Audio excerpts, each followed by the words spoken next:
po na ito ay nasa linya na po natin si Dr. Wilski Delfin, isang natural health and herbalist consultant, at pag-uusapan nga po natin mga kabombo, ito nga patungkol nga po sa paghilig. Good afternoon po, Doc. Welcome to the program. Si Bombo Nicole po ito. Magbati po muna sa ating mga listeners and viewers. Good afternoon po, Doc.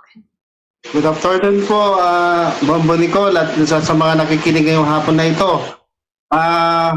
Napakaganda yung topic natin kasi madalang itong binabanggit, ano? Dahil siyempre, bata man, matanda, o yung mga may edad na, nagkakaroon ng mga paghilik na tinatawag. Kaya minsan, yung mga kasama nila sa katabing pagtulog, hindi na nakakatulog, nadadamay na dahil lumalakas yung kanilang paghihilik.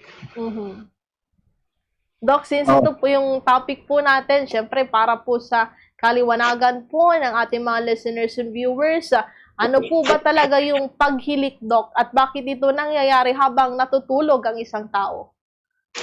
Madalas kasi nakakaranas yung mga tao sa paghihilik, lalo na kapag pagod sila sa trabaho, busog, ano, yung mga maraming nakain, tapos nasabayan ng pagtulog.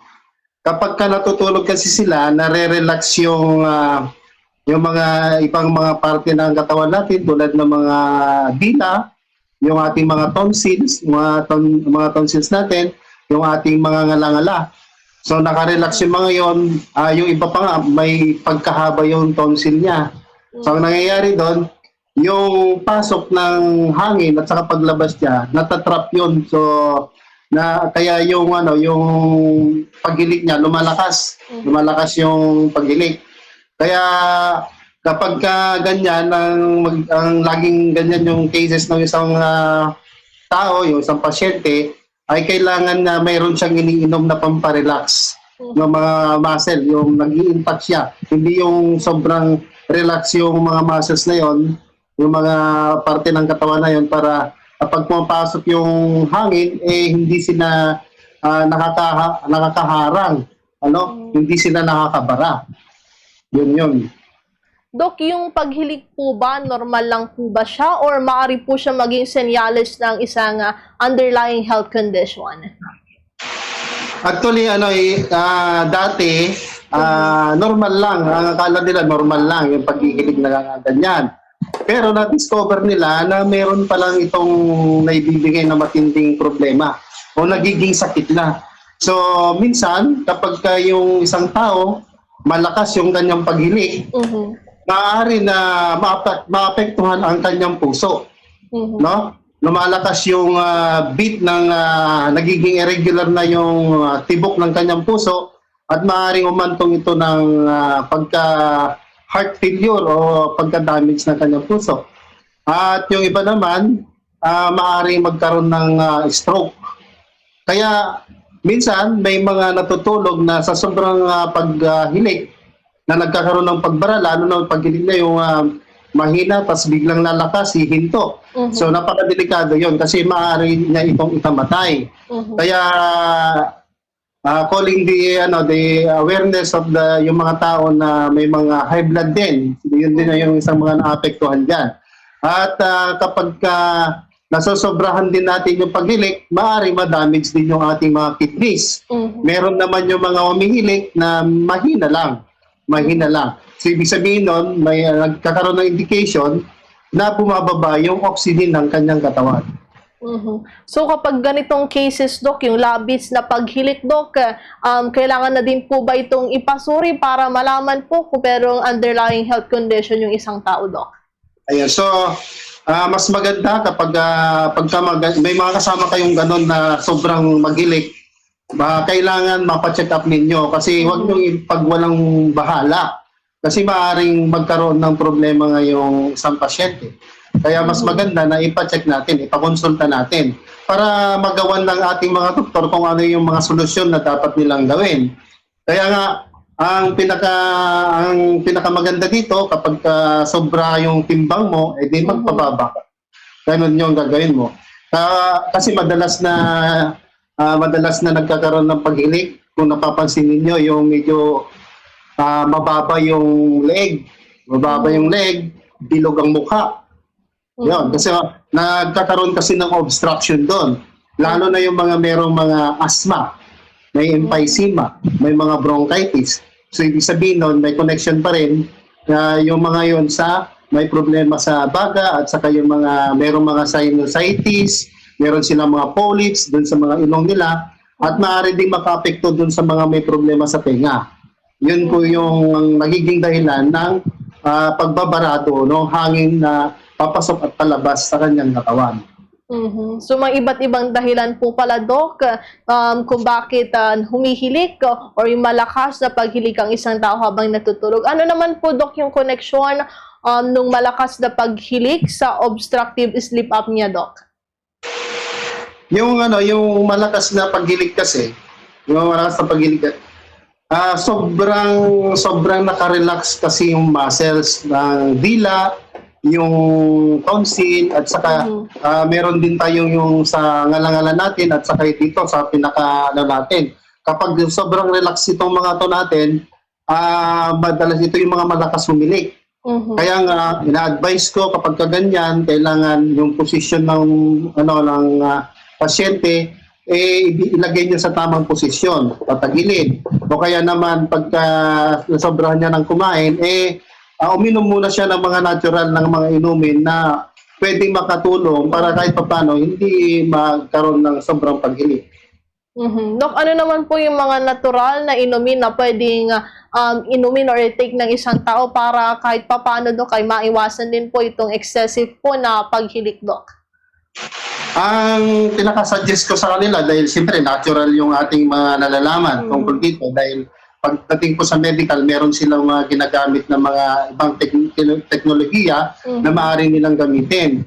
Pero dito sa atin, natural lang yung gagamitin natin. Kung meron tayong allergies, meron tayong sipon, meron mga kasi pagbaradong ilong natin, tapos yung hangin lumalabas sa bunganga natin, mas malakas humilik yan.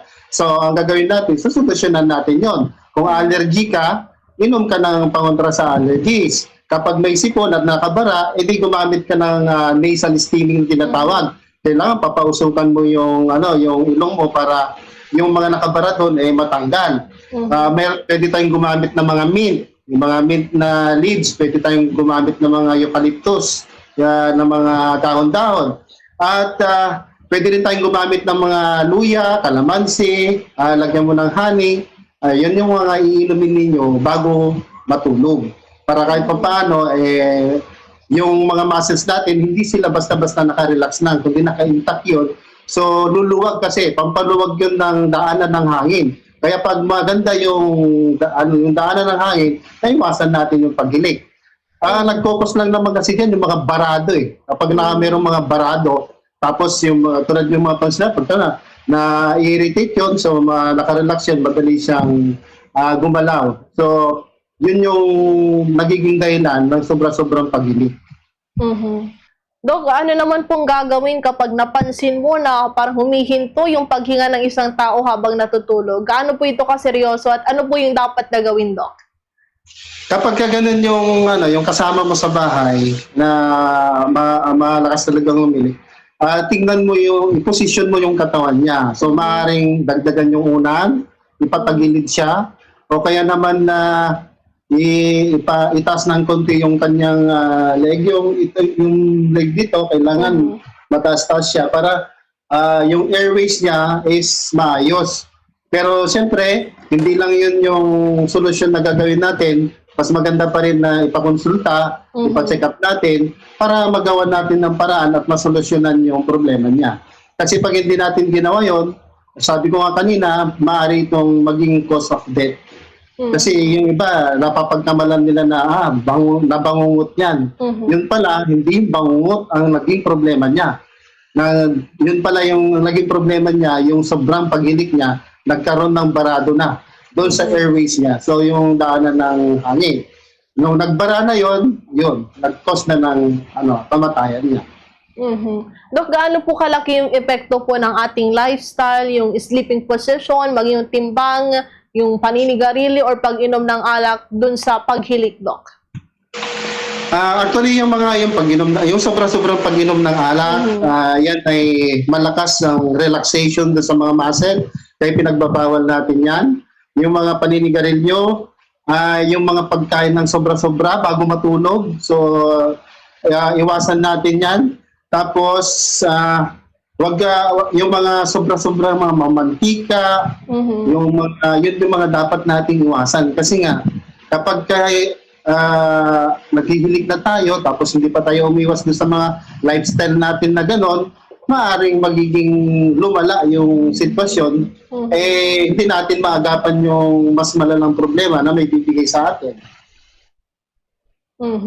Dok, meron po bang mga treatment na maaaring i-recommenda po sa mga tao na may severe snoring, Dok?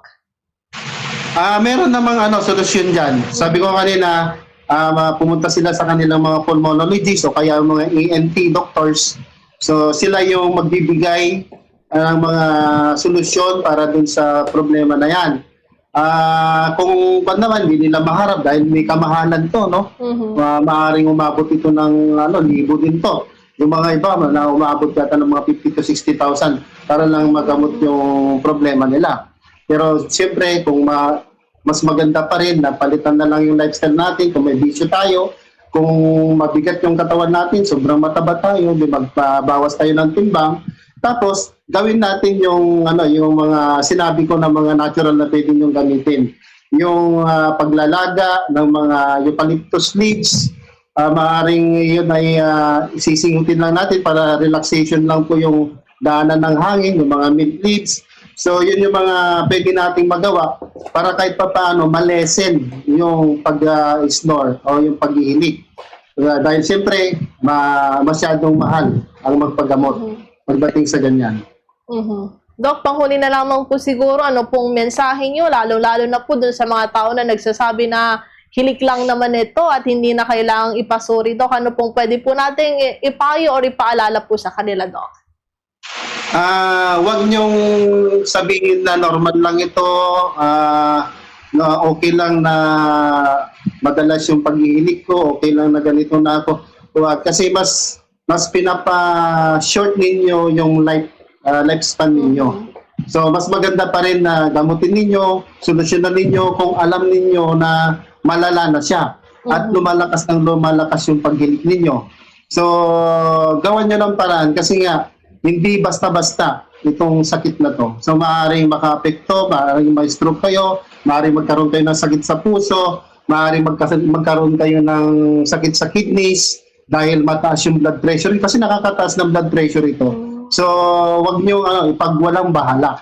Kailangan niyo talagang solusyonan. Yan po, Doc. Maraming salamat po sa oras. Muli po na kayo po ay makapanayan po namin dito po sa ating programa. Sa susunod po ulit at mag-iingat po kayo, Doc.